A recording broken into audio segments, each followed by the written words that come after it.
Hi friends, welcome back to Yugeeth Vlogs. Today I'm gonna show you this army tank which is remote controlled.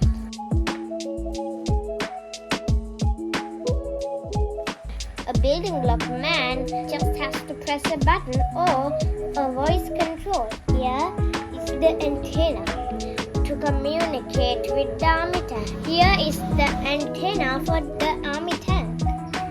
I will show you how to control it. This yellow button makes it go. And I can even control like this. This is stop. I can even turn it. I just have to turn the yellow. And I have to press this. It's a secret button. Now let me make it back here. Oh, too much. And turn it.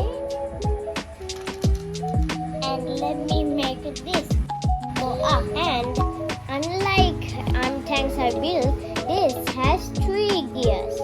3 gears bigger than the other army tanks that I built. Also, it's half of this type of building block, and here it's another type of building block. And this can turn to aim at the target. And this can go up and down. See? And there are even these. What if some important cargo in here? This is a place to put the cargo. That's all for today, friends. Bye.